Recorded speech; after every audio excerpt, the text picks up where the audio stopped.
So I'm going to read a few poems from a new manuscript of mine, which sort of sits between eco-poetics and the meditative tradition. And they're poems written over the last few years in which I've been moving from Alaska to California to Colorado. And so they're sort of poems that are scattered all across the West. And I'm going to read you 4 of them, one of which appeared in AQR. 2 have dinosaurs. They were written 2 years apart, so I think that maybe that indicates just a fixation. But that's the only prediction I'll make for you. All right, so the first one is called Fanfare for the Dinosaurs, or The Trumpeter. And it responds to a painting by Agnes Martin that's called Untitled, and parenthetically, Innocence. As if I had done a thing to deserve it, this delight. The afternoon air is filled not only with the usual clatter of mountain spring, the paving trucks dragging their stomachs along the newly milled curb like seals headed up the beach, the nickel hail flipping across the aluminum porch's broad sun hat, but with the blowing of a young trumpeter who, by afternoon, has already worn right through someone in the house and finds herself rehearsing in the yard. Nothing is ejected from my walls. Not railroad spikes, antlers found prone, stone fragments printed with fossilized ferns. For Agnes, innocence is 6 pale bars. She's always wearing stripes, which leads one to wonder whether the work influenced the shirts or the other way around. The one woman in the English Royal Trumpeting Corps wears a coat resembling a pile of rugs. Some things are not worth it. The trumpet has no particular location to speak of, not like the next door post-it entreating us to please return the rake. She takes us all with her into the air. She knows 3 entire songs. One is a fanfare. I'm hoping it provides a general good, as it has already done for me. Not far from here is a hillside where people figured out that standing between 2 rocks could project their sounds in a perfect acoustic balance, suggesting, as we like to believe, that things were made with our weird little voices in mind. And just below are the footprints of dinosaurs who hiked straight up the hill's face. Touching them did not make them seem more real. They remained in my mind like something printed from a textbook image, too precise with their curving toes to be so antique. The trumpeter forever returns to her calling card from Jurassic Park. This is not an adventure park, unless you count the ducks who like to leave their enclosure and take to the sidewalk in protest. They're insecure or unsecured. The trumpeter, maybe, is seeding us all with little bulbs of rebellion, the music entering our habits like misplaced grenades. A balloon you've forgotten that pops at the top of the staircase in the night. No one's measured stripes fall outside the range of the comets. The white horse, the trumpet, are just the first signs.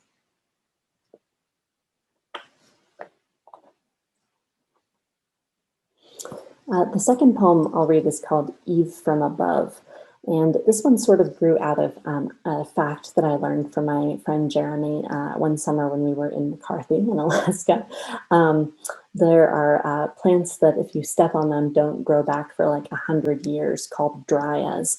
And Jeremy told me this like 10 years ago, and this fact had stuck in my head. The importance of not stepping on them, one, but also sort of the miracle of that fact, right?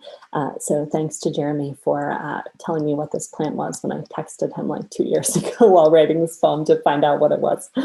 Again, Eve from Above. Enter dipping close to the mountains, the sheep bouldering their positions along the ridge. As long as you can feel the air pressing against the mirrored glass and engine rattle, the mountains must be on one side, the valley on the other, or else the image dies, or else the brush and purple flowers draw higher breath while the evergreens wait below. What does it mean to be patient? Even the needles clinging on in the breeze will let go. or the plant which, once tread, takes 100 years to reproduce its head. A woman walks the tree line, tracing it with her body, and down to the rocky bed of fish in spread formation, and back again to the flowers purpled by closeness to the sun. The hillside does not end, always pushing the outside world up and down on its shoulders, connecting again earth and sky. I guess this is the time when everyone arrives. The flowers grow as if they cannot see themselves, the fish after an origin that is not seeking them. You watching are like the paws reaching at them from above, muffled by the evening river's roll. You watching are like the rocks shaken loose from their beds, a swifter rain. A face above, just outlining its own moon. Braided river pulled strand by strand from its riverbank husk. When the woman bends into a drink of water from the stream, the mosquitoes fill her mouth. She cannot let them out. She will.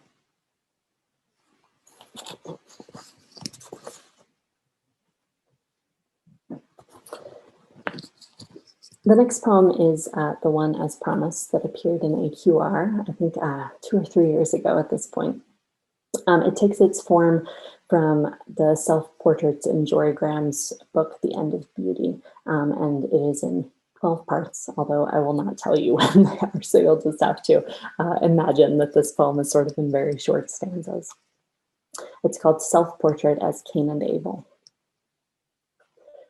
On the way to the field, one brother's step a little too light, the other's burdened. How does sin wait at the tent flap? In a rough squat, ready to seize, or with its feet up, tapping its cigarette ash into the soil? There are many ways to wait, one brother thought, selecting the place. There are many ways to give, thought the other, eyes lingering along the low stone wall marking the path. The problem was too loud, too quiet, too nervous, too presumptive. One saw it in the other's boots.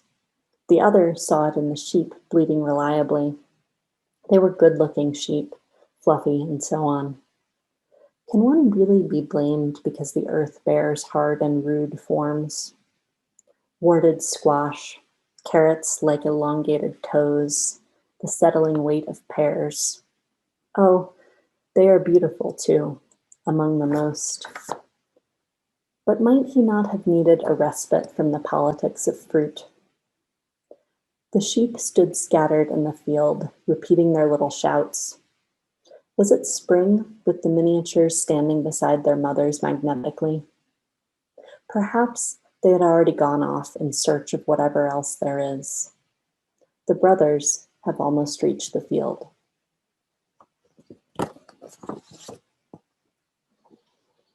Right. The last poem I'll read to you is one more with an Alaska connection. In it appears a dear friend of mine who was my next door neighbor in Anchorage, who studies loons for the USGS. Loons, the bird, right? And this one's called Venetas. Did the painters need a real skull, or had their lives been so marked with graves they could do it from memory? How if buried too close to the top layer in permafrost, the bodies just push back up. I have been thinking lately of Brian flat on his back across the tundra, reading a novel the night before his team heads out to tag loons, the headlamp letters of the book in a little green pup tent pulling him outside time, while all the night sky holds an open door. The wait the next day for the loons who, netted, weigh the sack of a handheld scale like a yolk slipping from an egg. It turns out there is no wait. One goes to the loons. And in this video, I find a team atop a lake nets again the birds, plops them one by one into a little buzzing whaler. The loons, apprehended, turn to the tight flashlight beam as it approaches, all eyes. Easier, the narrator says, to tell the banded individuals from the common species. What a narrow thing to be seen. I have said as much in spring to the daffodils elbowing up again where grass has tried to squat. For the loud arrival of everyone who, once seen, will die. I don't make the rules. I've been wearing overalls again, something to slip wholly into, like hearing geese outside and opening the door to find they've already spilled across the sky. In the house, someone sings to the baby, Sweet Caroline, at the table, where on her birthday the yellow formica spread with a dinosaur cloth. We followed, in numbers, the new life. See, ourselves, all is not lost, all is quiet. We still talk about them. Which had short arms and fast legs, which cried, and which, like a gentle wave, rolled grasses into their mouths, crushed between teeth, swallowed wide. Thank you so much. I'll turn things over to our last reading.